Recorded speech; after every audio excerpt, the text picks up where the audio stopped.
So, have you ever thought about this? What if learning, the very essence of it, something we always thought of as a basic right, is actually becoming, well, just another product you buy? It's a huge question right now. It really is. Welcome, everyone, to Think Outside the Box, a deep dive. Today, we're digging into exactly that, how education is changing based on the sources you shared with us. Yeah, we've looked at quite a range of materials. And this deep dive, it's specially put together for you, particularly if you're part of the Teacher Victoria ESL class. So keep that in mind as we go through this. And hey, if you want to know more about the class, just drop Teacher Victoria a message. All the info's in the description box. Good point. Right. So our mission today is pretty clear. We want to pull out the absolute key insights about this whole commodification of education thing. What are the benefits people talk about? And maybe more importantly, what are the real dangers? We've covered quite a bit, academic reports, analyses in the market, trying to get a really balanced view for you.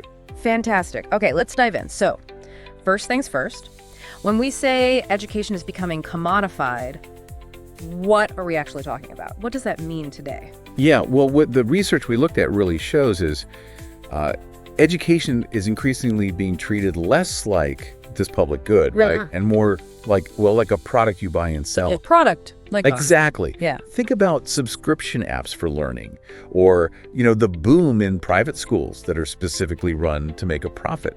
And those high-stakes test prep centers, that's a massive industry now. Right, the tutoring centers and exam coaching. Precisely. And the sources are pretty clear this isn't happening in isolation. They place it within what they term an increasingly neoliberal global environment, basically where market ideas are getting applied more and more, even to things like education. Okay, so it's not just a few examples. It's part of a bigger economic trend, maybe? That seems to be the argument presented, yeah. Yeah, that sounds significant, not just a small change.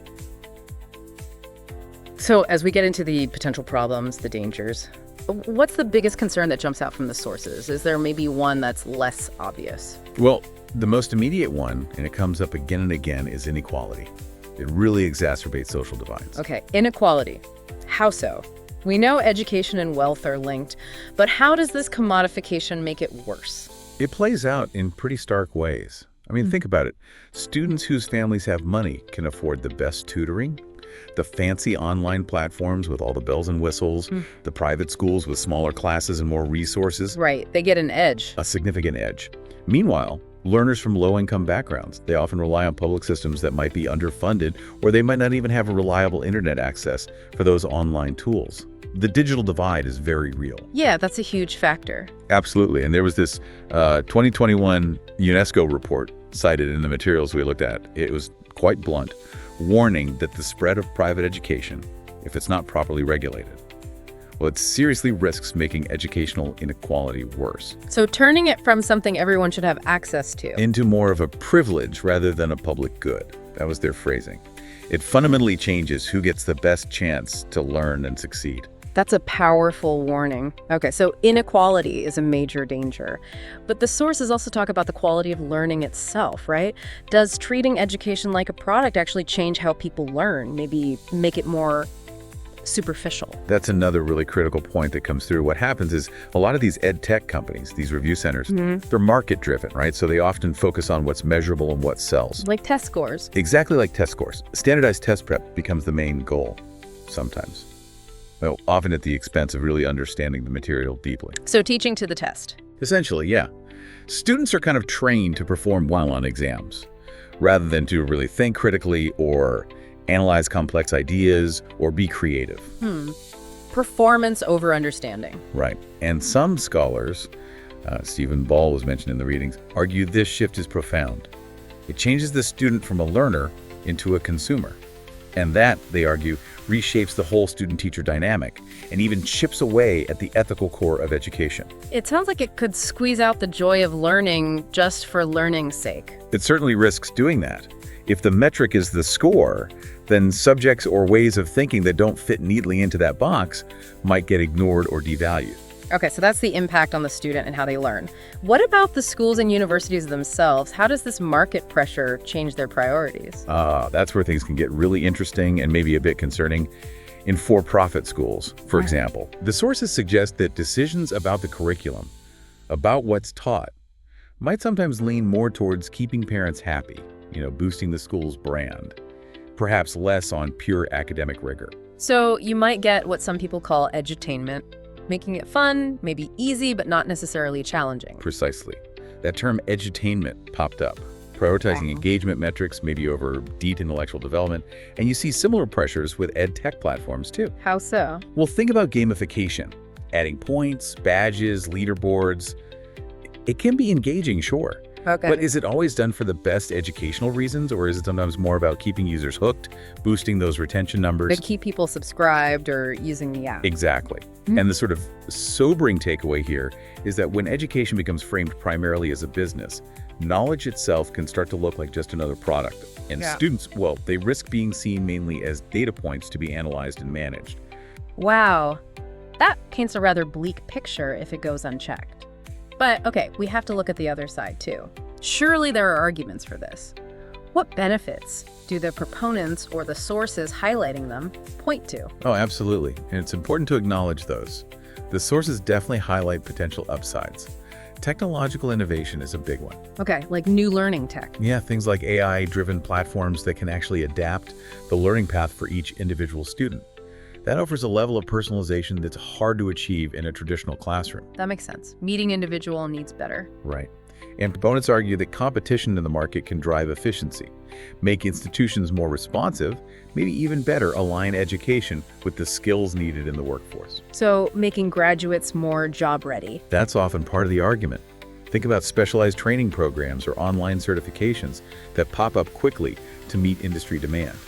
That kind of agility can be a real benefit. And what about access? Does commercialization ever make learning more accessible? That's probably the strongest argument in its favor, highlighted in the sources. Platforms like Khan Academy, which you mentioned, or Coursera, edX. Right, the big online course providers. Exactly. They've made courses from top universities available globally, often for free or at low cost. Someone anywhere with an internet connection can access knowledge that used to be locked behind very high walls. So it can break down geographical and financial barriers in some ways. Potentially, yes. Yeah. It's a powerful aspect of this whole shift, democratizing access to expertise. Okay, so it's definitely not a simple black and white issue. There's this tension between the potential for innovation and access on one hand and the risks of inequality and maybe shallow learning on the other. Where do the sources suggest we find the balance? That really is the crux of it. The materials we reviewed consistently emphasize the need for careful management, robust public oversight, and smart regulation seem key. So not banning private involvement, but guiding it. Exactly. The core idea seems to be that innovation, whether from public or private sources, should support the fundamental public mission of education. It shouldn't replace it or undermine it. Because the risk is. The risk, as highlighted repeatedly, is ending up with an education system driven more by profit margins and market share than by what's actually best for learners and society. Putting the business side ahead of the educational side. Precisely. The overarching warning is that if we let commodification run totally unchecked, we risk stripping education of its real power, its ability to transform lives and societies. You know, the danger is putting profit above people, valuing data more than dialogue. So the call to action is really about protecting that core purpose. It seems so. The sources strongly suggest a need to actively preserve education as a universal human right, a kind of moral responsibility we all share, pushing back against its mutation into just another market commodity, and really reasserting its value as a public human-centered good. That's a really powerful way to frame the challenge. It leaves us with a lot to think about, doesn't it? As we see this landscape changing so fast, what does it even mean to be well-informed anymore when knowledge itself can be packaged and sold? And maybe the biggest question for all of us is, how do we ensure that education continues to be this tool for empowerment, for critical thinking, and not just another item on the shopping list? Yeah.